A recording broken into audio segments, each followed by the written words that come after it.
Hi, I'm Niall Paterson. Welcome back to the Sky News Daily, where, of course, we will be focusing on Jeremy Hunt and his budget. Indeed, before Jeremy Hunt even stood up at the dispatch box today in the House of Commons, he said this: great budgets change history. So, did the Chancellor, in fact, turn the world on its axis, or is this another budget that we're all probably going to end up forgetting? In a little while, we'll bring in our political editor, Beth Rigby. But joining me in the studio, you guessed it, our economics and data editor, Ed Conway. Riley smiling away. You having fun? Well, it's because I know the answer. I mean, we're gonna forget about this one. Yeah? We're gonna forget Why? about it. I've reported on probably more budgets than I care to remember. I can't remember many of them. I've seen smaller budgets, but I've definitely seen a lot bigger ones. This was pretty small in the grand scheme of things. But pretty small in the grand scheme of things, but that doesn't mean that there wasn't anything in it that isn't worthy of discussion. No, absolutely. And we should probably start with the one thing that will be on the front pages. In fact, it has already been on the front pages, somewhat undermining the impact of today's budget, that 2-point cut in national insurance. Yeah, and it's big. It's £10 billion. That's a lot of money. People will hopefully, as far as the government is concerned, notice it. It comes off your monthly pay slip, and that's quite a lot of money. On the flip side, actually, the amount of tax that we all pay is going up. Mm-hmm. Let's not forget about that. You're getting one tax is being cut, and then you're paying more on another tax. So how much people are actually going to notice that? But that was by far and away the biggest thing. And I think that was the thing. We were all sitting there, having been out 24 hours before, thinking, okay, so what is the actual rabbit coming out of the hat? There was no rabbit. And I can't remember, having reported on this stuff for more than 20 years, I can't remember another budget where there wasn't some sort of a little weeny surprise. And I think there were maybe kind of semi-surprises, but nothing really. So this budget, in essence, felt not particularly like an immediately pre-election budget. It felt a bit like the opposite. It felt like a steady as she goes budget. In some senses, I guess this is what Jeremy Hunt is hoping. People will look at it and say this is pretty sensible stuff. He didn't do anything kind of that some people would see as radically unrealistic in terms of like cutting your spending projections for the final years of the forecast horizon. They're still pretty blooming unrealistic as it is. He was careful, but some people will look at it, and I'm sure lots of people in the Conservative Party will look at it and say, why are you being quite so careful? And there wasn't much pizzazz to it. Let's pick up on that with our political editor, Beth Rigby. Now, as often happens on days like today, our correspondents, even our political editors, are pillar to post. Beth is currently sat in the back of a car on her way to interview the Chancellor. So let's get in for our pre-interview. I mean, Beth, you won't have been able to hear what we were saying to Ed just there, but I wonder if you can share our views. This all felt just a little bit light, didn't it? It certainly doesn't put me in mind to go and put 20 quid on there being an election in the next couple of months. No, look, the way I would describe it, Neil, was if you were expecting this kind of big moment statement of intent ahead of a general election, what we really got was a sort of stutter, and quite a muted one at that. Look, there was a big announcement in terms of the national insurance cut, 2 percentage points, that's 10 billion quid.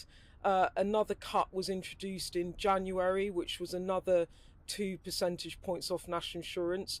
27 million people will get from that an average of £900 back. So look, that is a big tax cut, but this is a pre-election budget, the last budget before a general election, and really you might have been expecting more fireworks rather than a sort of fizzle of micro announcements, really, and then the big reveal, which was the NI cut, was already briefed out. I was told when I talked to people around government that this budget was going to be a proof point budget, as someone put it to me, rather than a poll game changer.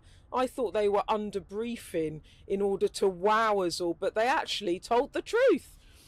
Sometimes you expect people to kind of try and under brief and then over deliver, but actually this time around they really were trying to set expectations. Does that mean that there was perhaps, obviously you're plumbed into the matrix, Beth. You know all the right people, so your expectations were not just managed but massaged, I would say. What about the rest of us, though? I mean, village hall regeneration funds are one thing, but this was not a budget statement that sets the heather alight. And if I think it's light, there'll be plenty of Conservative backbenchers wanting to stay in politics who think it's light. Yeah, I got halfway through it and I messaged someone and went, is this everything there is? This was a former cabinet minister, and they said it's terrible. I mean, that's what they messaged back. They said it's terrible.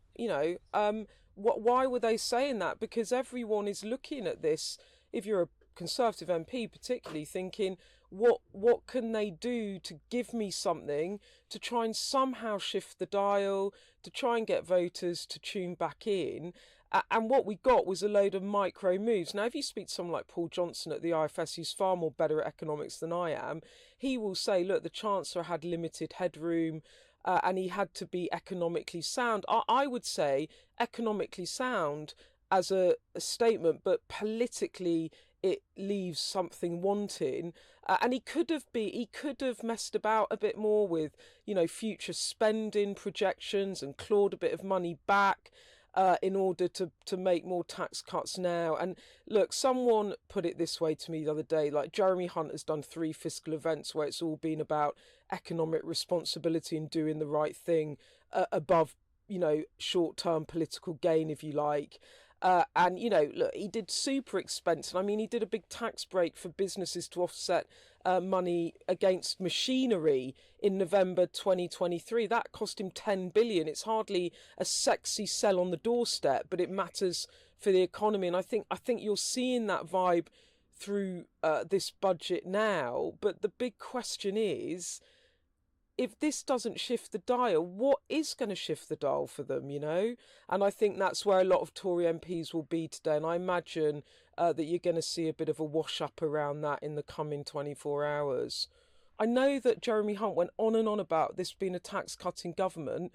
Whatever he did today, the tax projections, we are going to be the highest tax as a percentage of GDP by 2028 to 9 since 1948.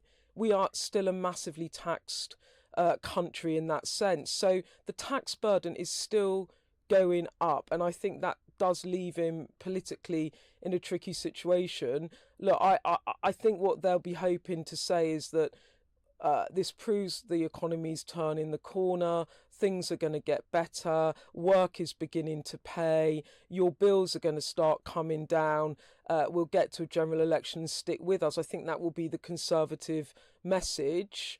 But they've been telling us this is what's going to happen for months and months and months, and they still aren't shifting the dial. We will hear more from Beth and indeed from the Chancellor, Jeremy Hunt, just a little later on in the podcast. Let's pick back up again with you, Ed Conway, just on that national insurance point. I mean, this isn't the first time they've done it, of course. They had the 2-point cut the last time round, and now we realise that it is part of some overarching strategy when we get to that election to wipe out national insurance, to eradicate it from the face of the earth. There was a moment actually in the speech where I thought, because he was talking about national insurance and income tax, and it's a weirdness. You've got these two taxes that are very similar. There are some important differences, but fundamentally these are taxes on your income. I was wondering, is he going to merge them? Because there's always been this speculation for years, if not decades, that maybe some chancellor would come along and simplify the tax system. Well, he did talk about the unfairness of it, didn't he? Yeah, he did. And I thought, is he going to do something interesting? And he didn't. And he didn't really. No, he disappointed us slightly. Let's be honest. It's not just about that. It's about whether people kind of feel better off. It's about whether this delivers for them. Definitely, the picture of the fiscal situation, the picture of the economy, is certainly better than it was 6-12 months ago. So that's something to reflect on. I mean, I wouldn't say it's much better, and I wouldn't say the public finances are much better. In fact, you wouldn't have guessed it from his speech. But we are now, as a nation, going to be borrowing more rather than less as a result of what he's decided. I thought I was listening to the Chancellor there, and he was saying, turn the corner, the economy's all rosy. That's the thing now. It's kind of so this is the reason I quite like Budget Day, because it's for us it's a bit of a detective story. We get the first bit of testimony. Conway describes Budget Day as a detective We get story. the first bit of testimony from the Chancellor. Yeah. First of all, you get all of the kind of leaking, and I find that kind of a bit tedious because it's not really my kind of thing. But then you get the Chancellor standing up, and he goes through some numbers, rat-a-tat-tat, this 5 billion, this 5 billion, that, and we're like trying to write that down and work out, well, what does that mean? Does that mean he's got this kind of room to spend? Has he not? What's he doing? So as the day goes on, you're trying to read between the lines. And then come the documents, and they come, once the Chancellor sits down, all of this stuff is released. So the Treasury documents, what they call the Red Book, that has all of the numbers, what they call the scorecard on how much everything actually costs. And that's quite revealing because it's like, oh, this thing that he was going on about, turns out it's nothing, it's piddling. This thing that he wasn't really going on about, it brings in a lot of money. So there's that. Although it's worth saying in this case, it was kind of just the scorecard is mostly the national insurance thing with a bit of non-DOMs on the other side, the energy levy kind of bringing that, extending that for an extra year. But it wasn't anything surprising at all. But the point of the detective story is the story at the end of the day is often very different to the story at the start of the day. But in this case, it was more just, no, it was kind of the same. We knew what was coming and we just had a little bit more detail behind it at the end of the day. Let's talk then about balancing the books. As you say, the national insurance measure is going to cost a fair old wedge. You've had a look at the numbers. I mean, do those two ideas, the limiting of non-dom status and the extension of the energy windfall tax, does that cover it? And should the Chancellor be writing Keir Starmer a thank you letter for both those policies? Well, I mean, yeah, they are stolen off the Labour Party. The Tory Party have done this quite a lot. George Osborne loved to steal policies off, Ed Miliband. They've done it again. Does it pay for the national insurance thing? No, that's why we're borrowing more. So there's a bit of money kind of coming in, non-DOMs, energy levy, a few other bits and pieces as well. But that's not quite enough to pay for the national insurance thing. So like, for instance, the autumn statement, which is when they first started cutting national insurance, the numbers there were like £20 billion a year. The numbers here are maybe kind of 10 billion, a bit less a year. So this was a smaller fiscal event than the autumn statement, paradoxically. The budget was smaller than the autumn statement, which again, I looked at it, I listened to it and thought, this doesn't sound like an election budget. And then I kind of looked at the book and I was like, this definitely doesn't look anything like a pre-election budget. There was some spending, though, when it came to the NHS. I mean, £6.6 billion is not an insignificant sum of money, although I suppose there will be plenty of people, Westminster watchers and others, who suggest that spending £3.4 billion on IT schemes for the NHS, that might end in disaster. But is that new money? Is that come out of a bit of kind of financial, That is a really good question. I think that's kind of looking ahead to the next spending review. So essentially you've got another spending review, which may, I think, have to come before the election, but that's an interesting question. But this is the kind of weird and frustrating thing. You've got all of these different overlapping fiscal events. So you've got the budget, that's one thing. But then you've got a spending review, which decides something else. And the budget, in turn, all of those fiscal rules that we spend a long time, much more time than I'd like to, talking about, depend one way or another on the spending plan, but you don't have the spending plan yet. So you just kind of make up, they say they pencil in these kind of projections. But what that means in practice is you have a lot of room where no one's quite sure what's actually going to happen. And it's a charade, it's a shadow dance, with the Chancellor saying, we're going to do this, and everyone knowing that it's not actually going to happen. We'll delve in some depth actually into public spending and day-to-day spending just in a moment. But in terms of the kind of the policy list that I have in front of me, things that leapt out to me, alcohol and fuel duties frozen. We know there's going to be an awful lot of investment assistance. There were lots of what I've written down here is regionally targeted, levelly uppy stuff. Any of this grabbing you?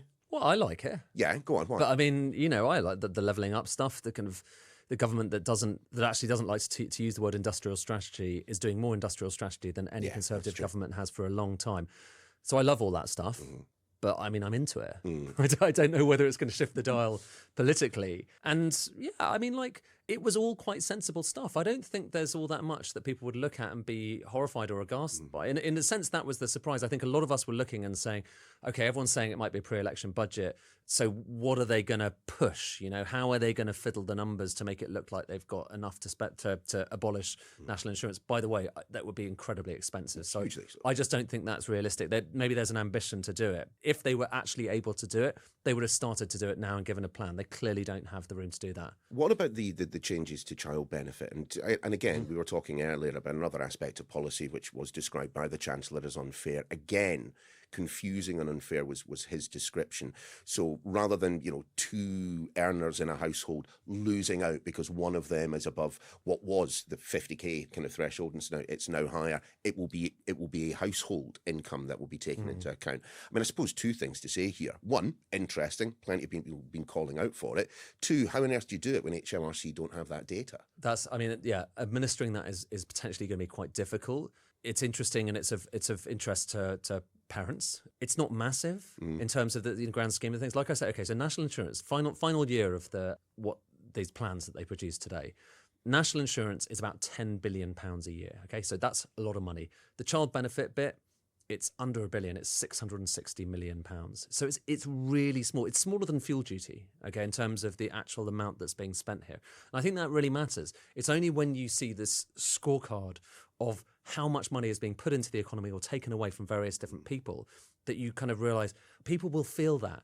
But it's quite, it's small beer compared with the rest of it. And I think that, the thing that's overshadowing all of this, really, we've been going on about headroom, haven't we? Yeah. It's my least favourite. And we're going to go on about it more in a few minutes. It's my least favourite thing in the world. Well, I'm happy to start the ranting now, which is to say that the Chancellor, what this comes back to is the fact that the Chancellor's got a few fiscal rules. Okay, he's got these rules and they're there to make sure that everyone trusts him with the public finances, and there's a reason for that. We just had the reason she was Prime Minister not that long ago.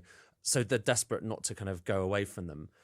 But they're following them down to this kind of strange decimal point obsessiveness. And that is weird because the fiscal rules themselves are dependent on assuming that the OBR, the Office of Budget Responsibility, is right with its long-term forecasts about where it thinks the public finances are going. And we know from experience they're not right. No one's right. This is not to, slag off the OBR. No, you need forecasts. It's fair enough. You need forecasts and you need something to try and keep things in control. But the way that we're obsessively kind of looking at this stuff seems weird to me. You've got big decisions that need to be made about the nature of our economy, about where we're heading, about investment, about the energy transition, about public spending, about the NHS. These are fundamental, profound things to think about. And instead, everything is being constrained because the OBR is forecasting 92.8% GDP in 2028-29. Everything else kind of comes back from that. So the economic tail or the forecast tail is wagging the economic dog or whatever the phrase should be. And that's what happened here. The Chancellor didn't spend much money because he didn't have much headroom against these fiscal rules. And a lot of people, and not just Conservative MPs, are going to look at that and say, that's crazy that your entire economic policy, your vision for what the economy is going to be, is determined by these strange kind of pointy-headed rules. And it's not just I know it's not just you. Crazy people who are thinking that. It's also kind of a lot of economists look and they say this is not really a sensible way to run an economy. Ed, why don't you have a pause for a moment? Calm down. Take a breath, dry your eyes. When we come back, I'm afraid Ed's not going to be happy about this. We are going to be talking about fiscal rules, about headroom, and indeed what is going to come next. There we are. Welcome back to the Sky News Daily. We are still focusing on the budget and indeed what flows from the budget with our economics and data editor, Ed Conway. And look, Ed, let's talk spending, because this, again, all comes back into this idea of balancing the books and new money and has this already been spent and has this already been announced. Public sector day-to-day spending. What have we heard from the Chancellor on that? Because there was some suggestion in advance of the budget that might be where he found the headroom to do other things. 1% is what we're going to be getting an increase of. Yeah, and it comes back again, like, if we take a step back, it comes back to this oddity that the government's decisions on how much it's going to spend in the future are decided in another document, which kind of has a 3-year forecast horizon.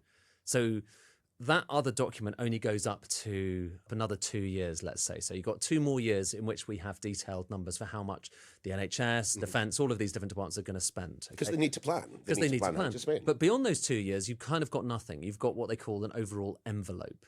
And that's just a vague idea of how much you're going to spend in the future without being specific about it. And the envelope is interesting because it's like, if you look at the envelope, if you look at how much that vague idea of how much we're going to spend in the future is, it's kind of assuming a really tight contraction for everyone but like the NHS and defence and a few other people, because we know the NHS budget is slightly protected, but everyone else, the Home Office, Justice, bits like that, are going to see really big cuts. So we're going to have to see cuts, which means cuts to public services. Which will mean cuts to public services and councils and things like that. A lot of people thought the Chancellor might actually squeeze the envelope, so even further reduce the amount that is increasing. But in fact, he left it unchanged at 1% real terms increase, which, like I say, that's not generous, because when you look at the specific departments and the ones that aren't ring-fenced, that's going to be massive cuts. So even that's not realistic, but it didn't turn into something that was quite as unrealistic as it might have been. What about the Chancellor's assertion that, in terms of the economy, everything's rosy right now. Everything is absolutely grand. I mean, if you were to just go by his face at the dispatch box, you'd think he was presiding over the biggest budget surplus in history. It's certainly a lot better than any previous event that he's had to talk at as chancellor. That's true. But that's not saying much, is it? You know, when we talk about the cost of living crisis, obviously everyone listening knows this. It is a very visceral thing. You know, people have just got worse off as a result of this. They've got worse off. It's been the biggest fall in our household disposable income, which is just probably the best way of measuring this. The biggest fall we've had on record, and that has happened.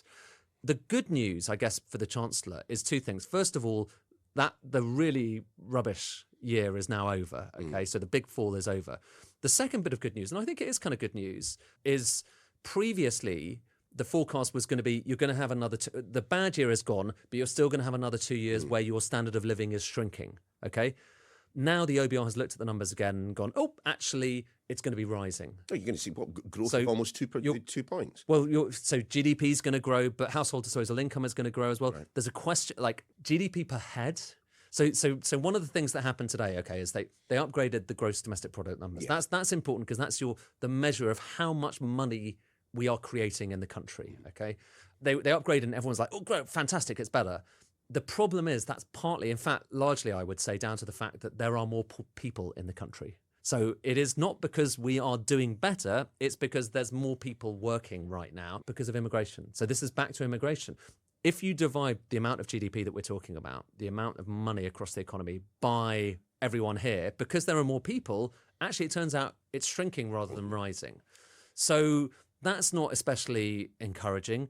But like I say, it does look less bad than it did last time around. And I think that you might start to see a bit more feel-good factor because those numbers we're talking about, that's the feel-good factor, especially when interest rates start coming down, which they probably will later on this year. You know, interestingly, I think this budget was designed to ensure the Bank of England has room to cut interest rates sooner rather than later. Yep. So I think it's not quite as grim as it looked a while ago. Whether that actually kind of percolates to the way people feel is another question. But just going back to what you were talking about a second ago, Institute for Fiscal Studies and others have suggested that by merit of this kind of this kind of spreadsheet jiggery pokery that we were just talking about there, you know, Jeremy Hunt could be coming very, very close to breaking his fiscal rules.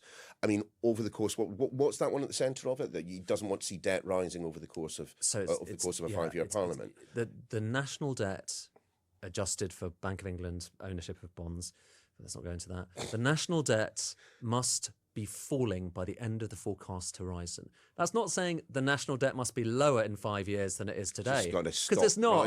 By the way, it's not. Yeah, it's just got to stop rising. So you can go out and borrow like crazy this year, next year, the year after that. But as long as in the final year you're like, okay, I think we're gonna cut things back a little bit now, then you're meeting the rule. I mean, this is oversimplifying and it's being slightly absurd, but these rules. I mean, frankly, we go through these fiscal rules quite frequently. Yeah. But I think the bigger picture here is, like we've got a really quite a high national debt right now.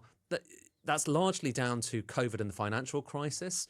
There is an open question as to how much more the government can borrow without the markets getting panicky about it. We've just been through this traumatic period a year and a half, a couple of years ago, where Liz Truss and Kwasi Kwarteng pushed it. They asked the question, at what point do you start, freaking out about the UK? And we found out, and it was very scary. And so, you can understand why Jeremy Hunt doesn't want to kind of test that again. But I think a lot of people would look at this and say, is the market panicking about the amount of money that the government is borrowing right now? No evidence of it. The government is still able to sell its debt with, 3 times the cover. So there's 3 bidders for every bond that the government is selling right now. I'm not just saying forget about these rules. I can understand why there's place for them. But I am saying that fixating on them and building your entire economic strategy around not breaking them by a decimal place because you really believe that the OBR is right with this. I looked through at how right the OBR has been in the past couple of decades. OBR official forecasts have been about the national debt in 5 years' time. The average forecasting error is £415 billion. That is 4 HS2s, the big HS2 before we cancelled it. It's 70 aircraft carriers, Neil. It's 70. That's a lot of aircraft. And this is not, again, to moan about forecasts and be one of those people, but it's just to say, why do we hinge everything on this? And this budget was hinged on that. One of the things which I would gently suggest the next election is going to be hinged on will be taxation. And I lost count of the number of times the Chancellor, either with straight face or with a big smile on it, decided to talk of the Conservatives in terms of a tax-cutting government. Yeah. Right. But that's nonsense, isn't it? Well, I mean, yeah, like the tax burden is going to be a lot higher in a few years' time than it is today. It's going to be a lot higher than it was when Jeremy Hunt became Chancellor. It's going to be a lot higher than it was when the Conservatives came into office. So taxes are rising. It just so happens that he cut a few of them. However, they are rising slightly less quickly than they were this time last year. The speed at which they're rising is slower, but they're rising. They're still rising. So, and they've been rising for a while. It's a tax-cutting budget versus the alternative kind of thing that was previously suggested. But no, taxes are not going to be lower as a result of this. We are all going to be paying more taxes, corporation tax, income tax, all of these. The number of taxpayers is going up. And I suppose to conclude where we started, Ed, after all of that conversation, after us going through the measures and the tax cuts and tax hikes and all the rest of it, I suspect that you and I are still in the same position that we were when we started. This is not the precursor to an election on the immediate horizon. No way. I suspect, I get the feeling, I'm not really kind of party to these conversations. I get the feeling Labour were definitely trying to kind of encourage that speculation a bit. They were also kind of encouraging the speculation the government was going to have loads of headroom to pay for this stuff. So it felt like a bit of a disappointment when it did today. So it doesn't look like it at all. I mean, I think they need something else if they're going to get people excited. Yeah, I think you may have a point. Ed, always good to see you. Thanks very much for being with us. And we have just heard back from our political editor, Beth Rigby. Here's just a little bit from our conversation with Jeremy Hunt. We don't know when the general election will be, but is this your last throw of the dice? Absolutely not. We have produced today a budget that shows that we are turning a corner. We have had a plan since the time I became Chancellor to bring down inflation and restore growth. The numbers published and independently verified by the Office of Budget Responsibility show that plan is working. And what we are really saying when it comes to an election, whenever that is, and that's a decision for the Prime Minister, is that the fundamental choice is a Labour Party that thinks that you grow the economy by spending more, and a Conservative Party that thinks that the way to fire up the economy is actually to bring down the tax burden. And the changes that we've made today on national insurance, combined with what we did in the autumn, mean that we'll fill around 1 in 5 vacancies in the economy. I will come back to the tax burden because the OBR forecasts show that it's going to be going to the highest level in 70 years by the end of the forecast. But I've got a whole section on that. What I want to ask you now, though, is should we expect another fiscal event before a general election, or is this it? Well, that depends when the Prime Minister decides to call the election. But whenever that is, and that is the key point. You've just talked about the tax burden. So let me just address that point. Of course, taxes have gone up because we spent over £400 billion helping families through the pandemic and through a cost of living crisis. I think that was the right thing to do. But does that rise in taxation have to be permanent? No. And the big difference between Conservatives and Labour is that we believe the way we'll fire up the economy, create more jobs in the future, is by taking steps to bring down the tax burden. And that's what I did today. Chancellor, will the tax burden, the share of GDP paid in tax, be going up or down over the next 5 years? Simple, and up or down? Well, let me tell you, because of the decisions that I have taken as Chancellor, the tax burden will be over 0.5% of GDP less than it would have been. Are those taxes still higher than they were? Yes, they are. That's the answer to your question. The taxes are still higher because we spent a lot of money helping families with the furlough scheme, by the way, which saved 10 million jobs. That was the right thing to do. So I'm not pretending that taxes haven't had to go up. But what you see today, combined with the autumn statement a few months ago, is that we are making a decisive change in direction. Now the plan is working, inflation is coming down, growth is coming back. We're bringing down taxes on families because we know That's the way to create jobs in the economy, the way to make us a more prosperous country, the way to get more money for services like the NHS. And that is your lot for this edition of the Sky News Daily. We will see you next time. Trust in politics is broken. So can we get UK politics working again? That was the last time we were happy. 2012. I'm Beth Rigby, Sky's political editor. Join me every week with Labour's Jess Phillips and Conservative peer Ruth Davidson for some electoral dysfunction. This idea of nuance has completely left politics. Yeah. Together, we'll focus on the policies that could deliver political satisfaction. Follow Electoral Dysfunction wherever you get your podcasts.